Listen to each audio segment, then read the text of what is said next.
Hello everyone and welcome back to my YouTube channel. If you are seeing my face for the first time, my name is Lawyer, and if you are watching this video, it means that you have you authenticated your documents at Ministry of Foreign Affairs.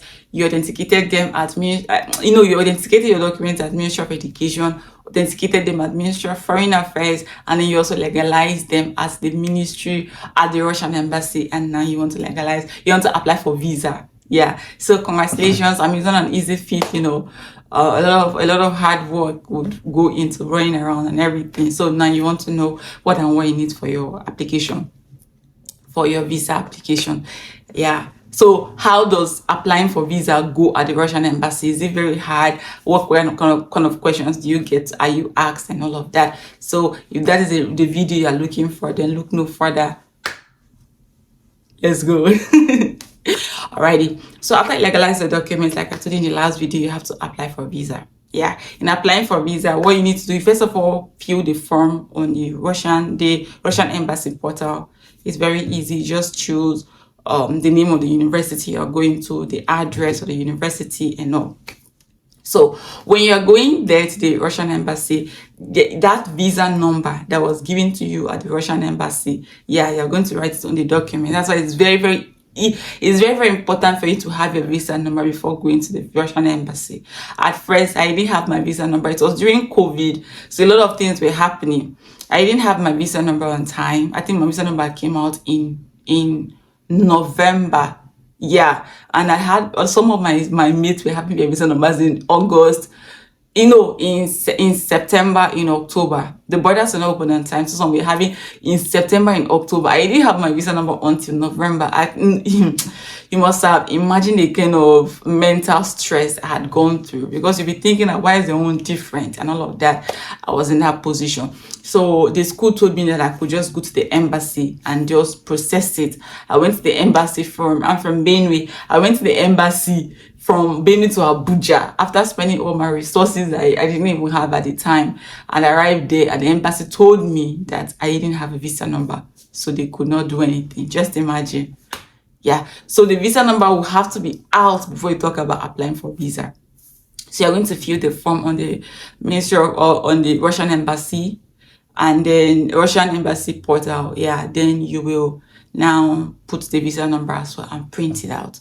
So the list that has your name on it, that list that Open Doors published that have your name, you can either print out the place that have the page that your name is there, or you can print that there's a certificate that you can print that when your name is out, it can say, write your name, Open Doors, and say winner or prize winner. Yeah, you have that document. It's on your portal, on the Open Doors portal. If you don't have it, you can go there and print it out.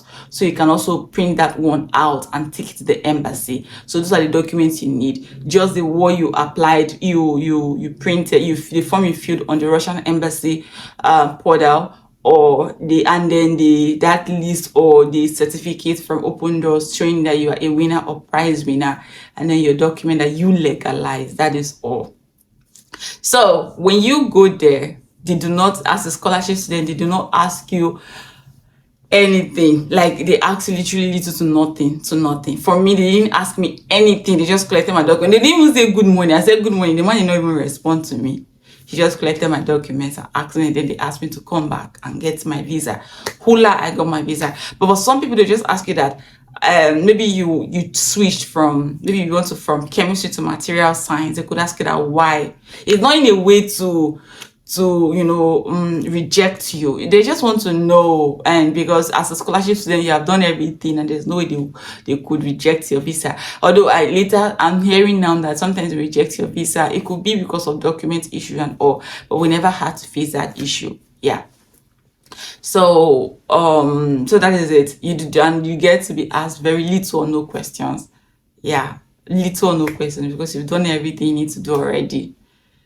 Yeah, so that's all. Then you come back and get your visa. That's all. There's nothing like scrutinizing like the stories you hear about other embassies when you apply for your visa. Here, It's just express like that. So that is all about applying for the visa. And you have to be very, very sure.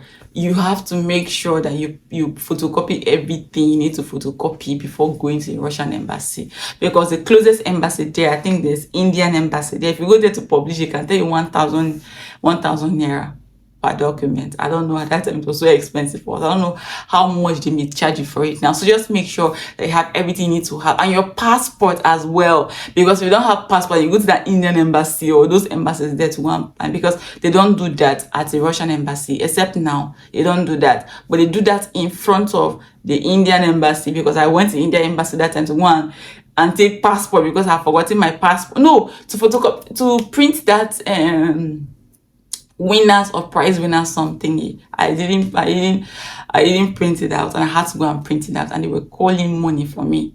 And sometimes you go there and compatibility, where you saved it, or all of those kind of things, network is having issues, and come on, you don't want to go through all of that stress when you have you're already at the verge of everything. So just go with all the documents you need, your passport, documents legalized and everything, and get your visa done. You don't get to be asked nobody asks you about technical issues. Solve this chemical formula.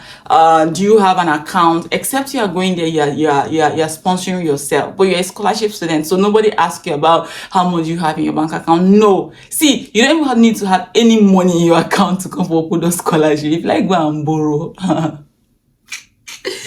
I'm speaking from experience. Nobody asks you how much you have in your account. Nothing. Just go there and get your visa. That's all. As long as you pay for the visa, they are going to give you your visa.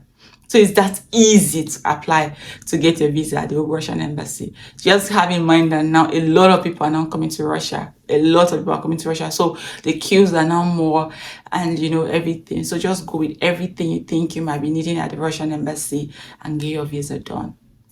So to recap, just your legalized document, your passport, the passport photograph, and then the prize winner certificate, or the list where your name, you have your name, and then the form you fill on the Russian embassy portal. That's all. And then you'll be like halfway to coming to Russia. Yeah, so what should you do? So right now, you already know what the scholarship covers. Scholarship only covers your tuition fee. Okay, let's talk about the benefits in my next video. I honestly don't want these videos to get too long.